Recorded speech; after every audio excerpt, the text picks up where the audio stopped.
在中共党内一直有个难题，即使到了现在还是无解。那就是党的总书记对于军中的高层是既重用又防范，关键时候毫不留情就得把他们干掉，送进秦城。就像江泽民这样的拳斗高手，他刚当总书记前几年也是个小媳妇儿。无论是党内还是军内也是受了不少的窝囊气。那后来他是怎么一步步掌握军权的呢？今天咱就详细聊聊这件事儿。大家好，我是大卫。很多朋友就说，中共党内的高层为什么一直对于军委里的人，参谋长政治部主任军兵种的首长都要不停的清洗？要我说这是胎里带的毛病。今天呢，时间篇幅咱就只讲一个，就是江泽民刚当总书记的时候，实际上他属于光杆司令小媳妇儿，他是怎么后来得到军权的？军权这个玩意儿瘾太大了。你比方说，党魁创始的毛腊肉，他是一直干到死军委主席，而邓小平呢，干到了85岁。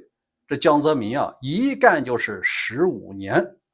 现在的习近平可能又要学习这毛腊肉了，要一直干到死。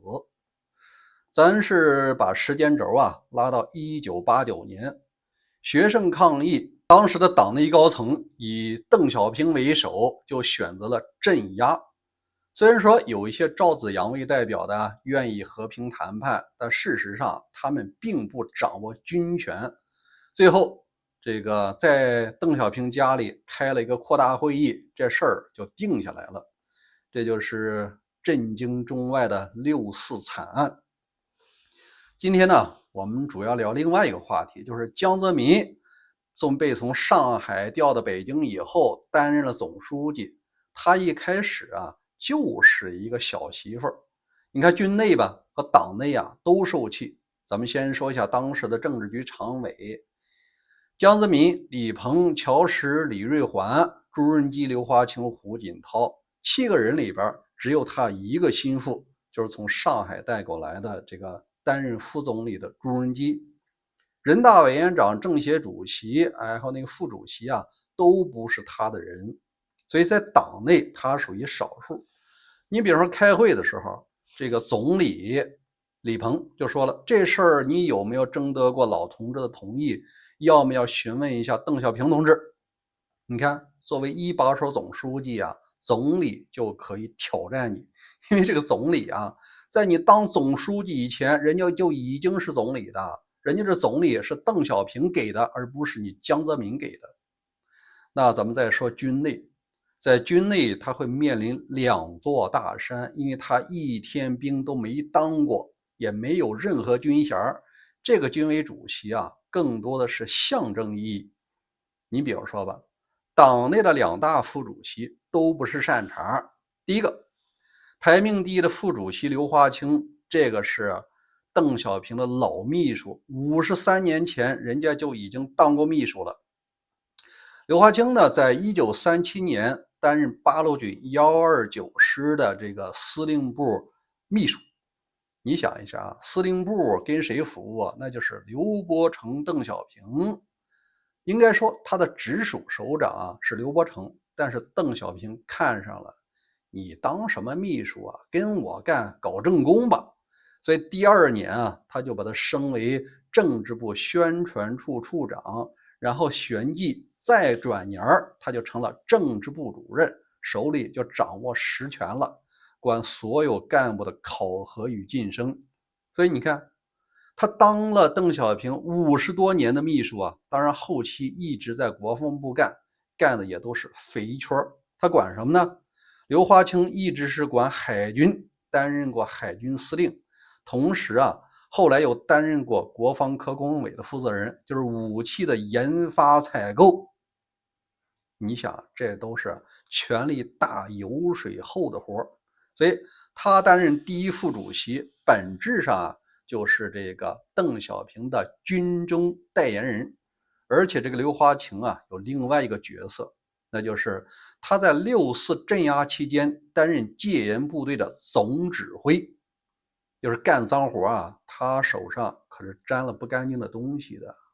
所以说在军内排在第一副主席啊是一个实权派，而且啊所谓的打过仗。在刘华清之外，另外一个副主席啊也不是善茬，那就是后来担任国家主席的杨尚昆。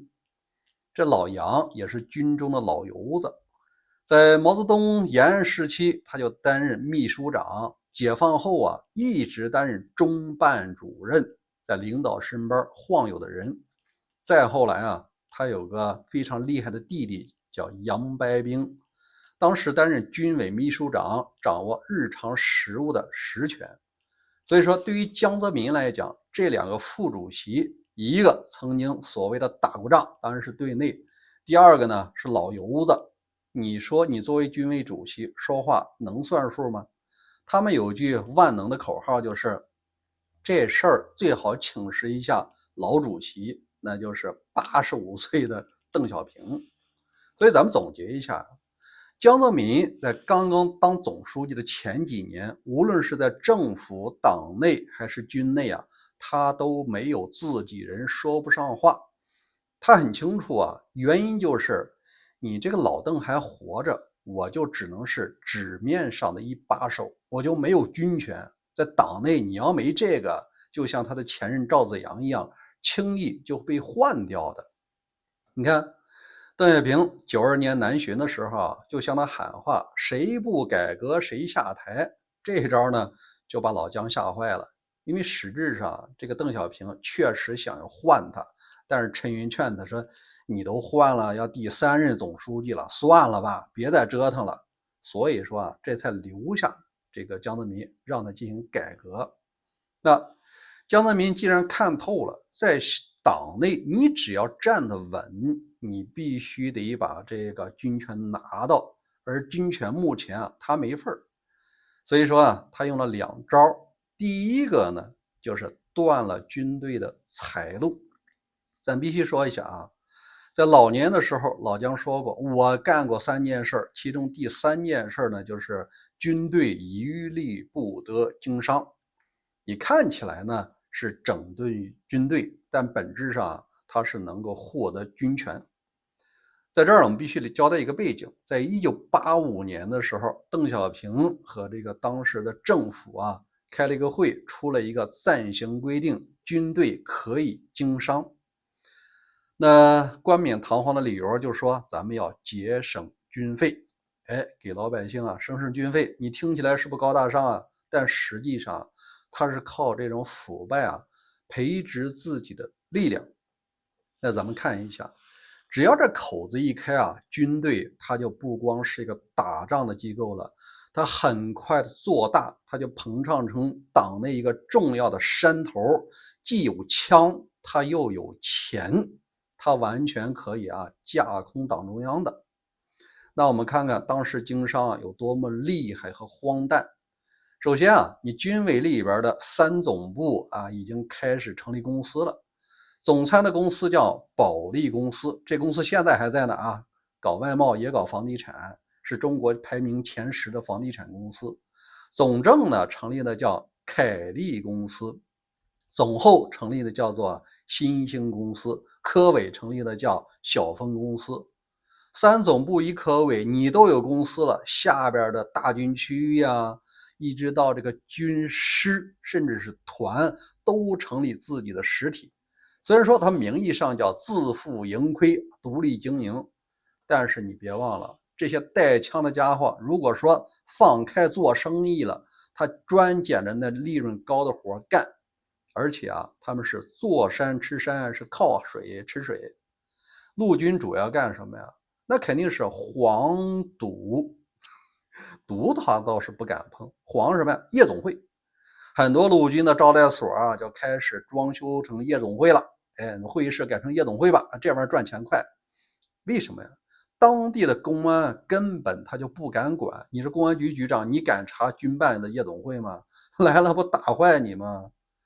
除了这夜总会啊，他们也开始经营高端的酒店，酒店里边干的夜总会一样的活，你要找姑娘，哎，军那里边绝对不用担心被抓，因为在地方抓着就得罚5000块钱，那时候一个月才挣几百块钱，一年的收入没了。这是一块。那海军忙什么呢？走私。当时啊，中国特别缺这电子产品，就是个电子表，在海外可能几块美金，在国内就能卖几百块钱。你看这利润都是上百倍的。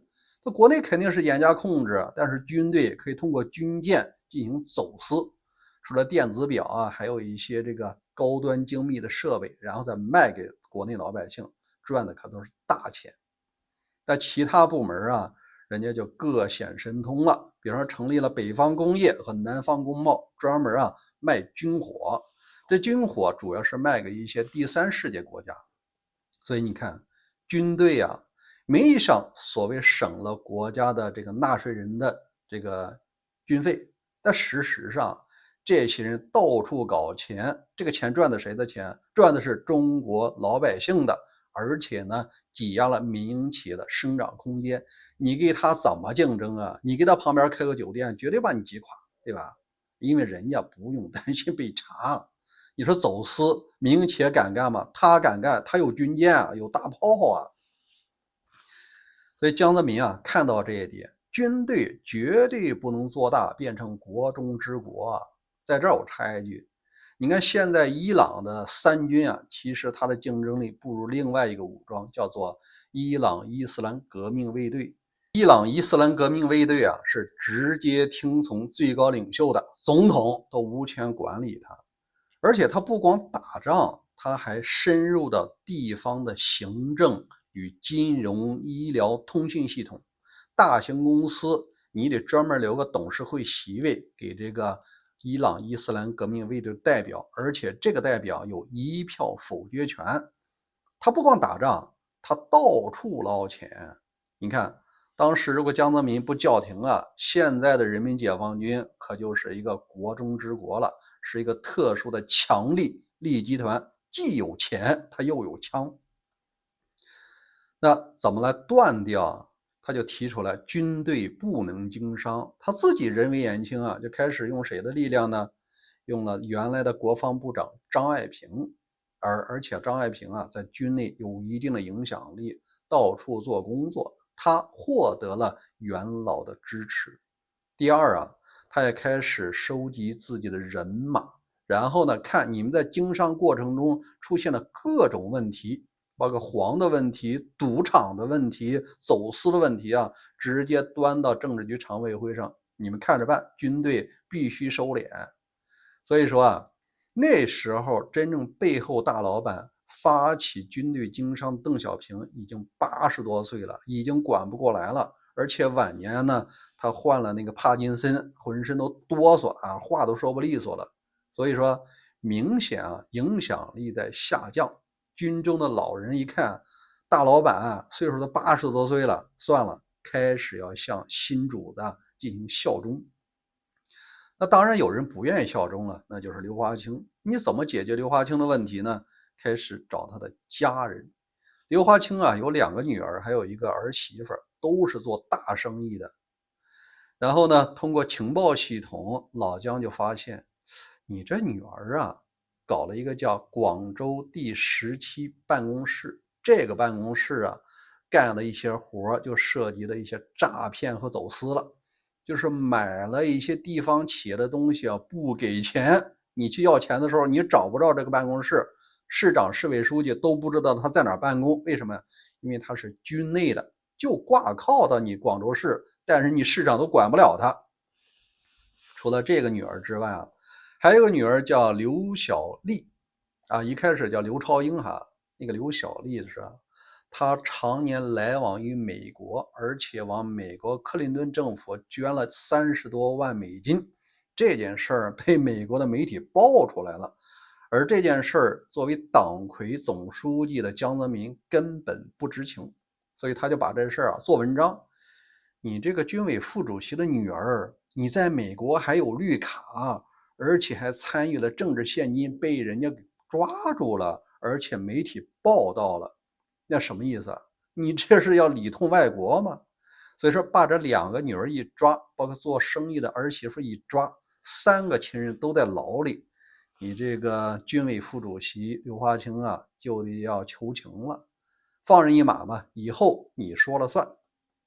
你看老姜获得军权啊，使的就是2招，一个是断财路，我中央政府或者说我中央总书记是批钱的一支笔，没有我同意啊，你钱没有了，你不能再继续自己搞钱。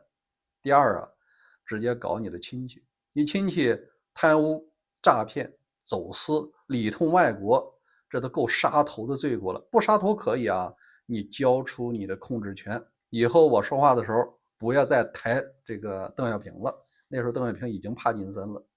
所以说老姜啊，他凭借情报系统和元老的支持，算是牢牢的抓住了军权。这一抓呀，那就是15年。自从拿到军权啊，他就牢牢的抓在手里，一直到了78岁，2004年才正式卸任军委主席。所以大家来看一下，在党内的党魁和军中的高层啊，这个矛盾一直存在的。好，关于江泽民掌握军权这件事儿，您怎么看？欢迎在留言区留言，也欢迎大家关注我另外一个号大卫观点，欢迎您加入会员频道，咱聊点平时不方便聊的。咱们下期再见。